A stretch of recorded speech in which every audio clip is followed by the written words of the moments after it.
Air chief marshal Zaheer Ahmed Babar Sidhu ने Saudi अरब का दौरा किया है और इस दौरे के दौरान उन्होंने सऊदी अरब की अस्करी क़यादत से मुलाकातें की हैं। ये मुलाकात नहायत अहमियत की हामिल समझी जा रही है। मुख्तलिफ उमूर पर बातचीत की गई है। इस मुलाकात के दौरान दिफाई ताबुन, मुस्तकबिल की अस्करी शराकत दारी और इलाकाई सिक्योरिटी के हवाले से जो चैलेंजेस हायल हैं, इस हवाले से भी बात की गई है। इस दौरे के हवाले से बात करेंगे। Air vice marshal retired Sajid Habib दिफाई तज्जियाकार हमारे साथ मौजूद हैं। बहुत शुक्रिया आपका साजिद हबीब साहब। किस तरह से देख रहे हैं आप इस दौरे को और पाक सऊदी दिफाई मुआहदे को आगे बढ़ता हुआ देख रहे हैं आप? कितना अहमियत का हामिल था ये दौरा? अस्सलाम वालेकुम, बहुत शुक्रिया ज़ैनब। ये जो आपने कहा कि बढ़ता हुआ देख रहे हैं, तो ये उसी बढ़ने का दूसरा कदम है जो अल्लाह की रहमत से, जैसे बुनियाद मरसूस में मारका हक में अल्लाह ताला ने पाकिस्तान को इज़्ज़त दी, पाकिस्तानी अफवाज को इज़्ज़त दी। उसके फ़ौरन बाद आपने देखा कि ईरान इसराइल का हुआ और फिर उसके फ़ौरन बाद सऊदीया से हमारा एक डिफेंस एग्रीमेंट हुआ। तो ये उसी सिलसिले की अगली कड़ी है। पहले एक एग्रीमेंट हुआ था। जब एग्रीमेंट होता तो फिर आप उसकी डिफरेंट जो शिकें हैं या जिस डिफरेंट फील्ड जिसमें आप मूव ऑन करना चाहते हैं, जिसमें ऑब्वियसली जब मिलिट्री है या डिफेंस का है तो उसमें मिलिट्री हार्डवेयर, सॉफ्टवेयर और ट्रेनिंग जो है ये उसमें आ जाती है। तो ये बड़ी हौसला अफजा बात है कि air chief marshal Zaheer Ahmed Babar Sidhu जो वहाँ गए हैं और उनके बड़ी डिटेल उनके साथ मुलाकातें हुई हैं। ऑलरेडी आपने देखा होगा कि न्यूज़ में है कि $2 बिलियन प्लस की जो है जो रोल ओवर था हमारी, वो उनके पैसे हमारे पास वो भी डील में शामिल होंगे और मे बी अनदर 2 बिलियन। अच्छा सर, और आपको याद होगा कि डिफेंस मिनिस्टर ने कोई परसों एक स्टेटमेंट दी थी कि जिस तरह से JF-17 की डील्स हो रही हैं तो हो सकता है हम 6 महीने के बाद IMF को खुदा हाफिज कह दें। तो it's a very positive step. Sir इस पे भी बात करेंगे, लेकिन ये फरमाइएगा कि क्या मौजूदा जो सूरत हाल है उसमें आप ये समझते हैं कि पाकिस्तानी लड़ाका तैयारे जो हैं वो हरमैन शरीफैन की हिफाजत के लिए सऊदी अरब जा सकते हैं अगर इस तरह की कोई ज़रूरत महसूस हो? और दूसरा, ये जो खबरें हैं कि पाकिस्तानी पायलट जो हैं वो सऊदी पायलट्स को ट्रेनिंग दे रहे हैं, क्या इसमें कोई हकीकत है? देखिए, ये सऊदी पायलट्स को ट्रेनिंग का, उनकी आर्मी को, उनकी नेवी को ट्रेनिंग का सिलसिला बहुत पुराना है। बीच में कम हो गया था, लेकिन मुझे याद है कि जब मैं भी कोई मिड 80s में रिसालपुर में इंस्ट्रक्टर था तो हमारे पास सऊदी कैडेट्स आते थे, अमारती कैडेट्स आते थे, इराकी आते थे, ईरानी आते थे। तो ये सिलसिला जो है वो चल रहा है और उसके बाद से हमने सऊदी अरब के साथ जॉइंट एक्सरसाइजेज शुरू कर दी ऑलरेडी। पाकिस्तान एयरफोर्स की और आर्मी की एक्सरसाइजेज उनके साथ हो रही हैं। तो जहां तक बात है कि क्या हमारे जहाज उनके हरमैन शरीफैन की या सऊदी अरब की हिफाजत के लिए जा सकते हैं, तो आई थिंक ये बात तो डिपेंड करती है कि दोनों ममालिक का एग्रीमेंट की डिटेल्स किस तरह से हैं। लेकिन अगर कोई ऐसा वाकया पेश आता है, ऐसी जरूरत पेश आती है, तो मेरा ख्याल है हर पाकिस्तानी इसमें सऊदी अरब के साथ हरमैन शरीफैन की दिफा के लिए खड़ा होगा। लेकिन अभी तो ये है कि इंशाअल्लाह ताला इनके साथ हमारी डील होगी, जो ट्रेनर एयरक्राफ्ट है सुपर मशाक उनकी भी और JF-17 की भी। क्योंकि JF-17 इस दुनिया में इस वक्त एक प्रूवन एयरक्राफ्ट है। अगर मैं ये कहूं कि 4.5 जनरेशन में जिन जो जहाजों ने इस वक्त अपने आप को फातेह साबित किया है, वो पाकिस्तान एयरफोर्स है ओवरऑल, और हमारे J-10s हैं और हमारे JF-17 है। तो बिला वजह तो कोई नहीं खरीदता ना। तेजस के लिए क्यों नहीं गए वो? तेजस वालों ने भी अपनी मार्केट 20 साल से बनाने की कोशिश कर रहे हैं। तो ये बहुत पॉजिटिव इम्पैक्ट है और इंशाल्लाह ताला ये आगे बढ़ेगा और ये मिडल ईस्ट में दूसरे कंट्रीज की तरफ इंशाल्लाह ये जाएगा। अच्छा सर, ये फरमाइएगा कि बांग्लादेश के जो सरबा आए हैं, एयर चीफ आए हैं यहाँ पे, और उन्होंने यहाँ पे फील्ड मार्शल से, पाकिस्तानी एयर चीफ जो है उनसे और नेवल चीफ से भी मुलाकातें की हैं। तो सर आप क्या समझते हैं कि एक तो ये खबरें हैं कि वो डिफेंस सिस्टम और JF थंडर जो जंगी तैयारे हैं उनकी खरीदारी पे गौर कर रहे हैं, तो क्या पाकिस्तान और बांग्लादेश का कोई जल्द ही दिफाई मुआहदा हो सकता है? मैं समझता हूँ कि ये इलेक्शन जो इनके होने वाले हैं ना, उसके बाद सूरत हाल बड़ी वाज़ेह हो जाएगी। जहां तक इनकी ये इंटरिम गवर्नमेंट है तो इनका तो बहुत पॉजिटिव एटीट्यूड है। आप देखिए कि किस तरह हमारी पुरानी मोहब्बतें अल्लाह के फजल से जाग रही हैं। लेकिन अब उनका एक क्रिटिकल पीरियड है ये जिसमें इनके इलेक्शंस होने हैं और अल्लाह गरीक रहमत करे, बेगम खालिदा ज़िया जो है उनका इंतकाल हो गया। उनके बेटे हैं, he is trying to become BNP का लीडर है बनने की, वो अब उनकी बारी है। He is already there, he is very pro Pakistan. मैं आपको याद लाता हूं कि जब खालिदा जिया पहली मरतबा वजीर आजम थी, तो हमारे जो बर्फ उसी वक्त पिघलना शुरू हो गई थी। हमने अपने कुछ F-36 और F-6 जहाज तोहफतन दिए थे उस वक्त बांग्लादेश को।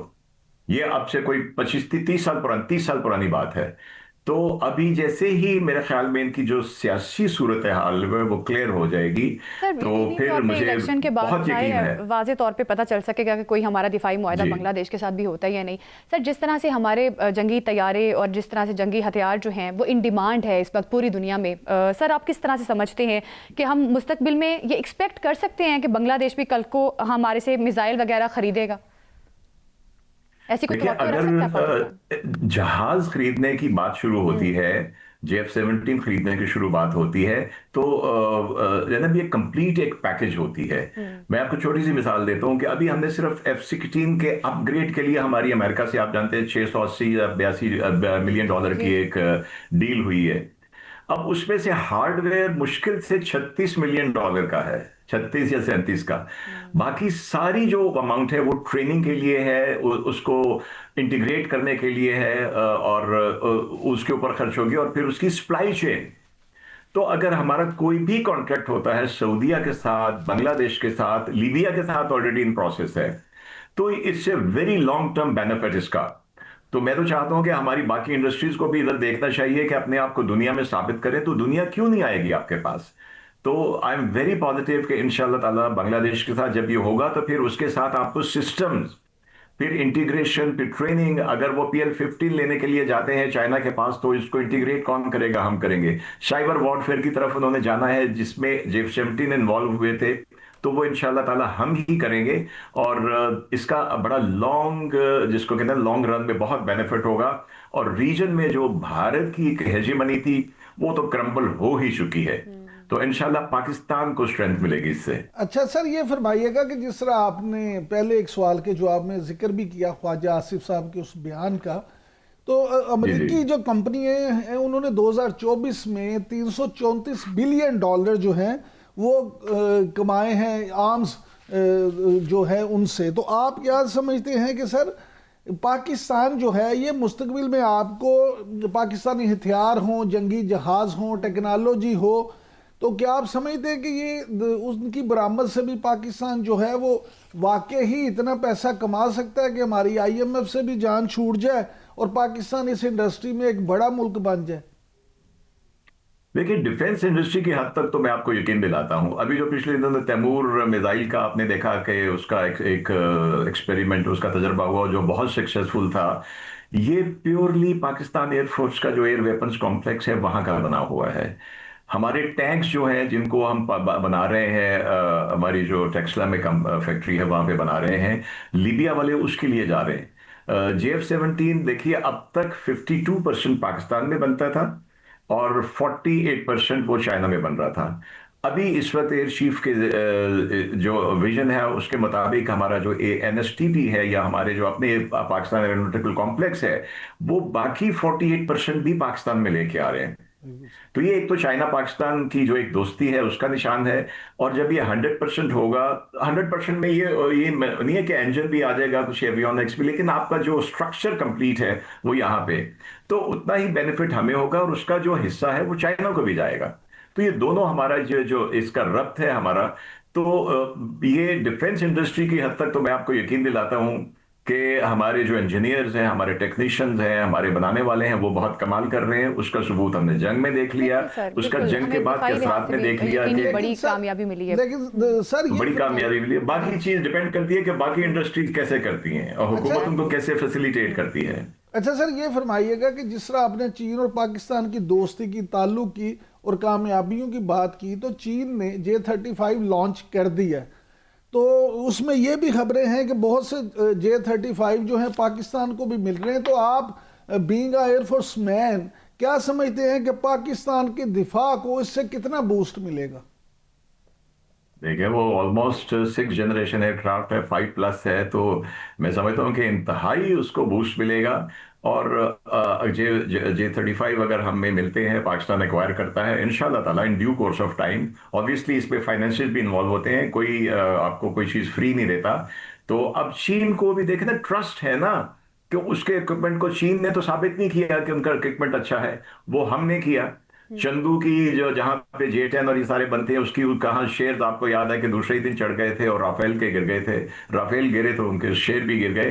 तो ये पाकिस्तान के लिए ही सिर्फ बेनिफिशियल नहीं होगा, हम एक तरह से जिसको कहते हैं कि हम टेस्टर हैं चाइनीज इक्विपमेंट का।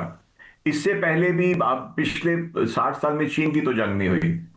F6 हमने इस्तेमाल किए, F7 हमने इस्तेमाल किए, JF-17 हमने इस्तेमाल किए, J-10 हमने इस्तेमाल किए। बिल्कुल। तो J-35 अगर आते हैं तो that's a very very important aircraft, और उसमें स्टेल्थ भी है, उसमें जो है मिसाइल्स और बहुत ज्यादा रेंज के बिल्कुल, मिसाइल्स हैं उसके यकीनी अंदर, तौर पे और उनके जो पाकिस्तान जो है रेडार्स हैं, जो डाटा लिंक्स बिल्कुल हैं, दिफाई तो लिहाज से इंशाल्लाह। भी मजबूत होगा।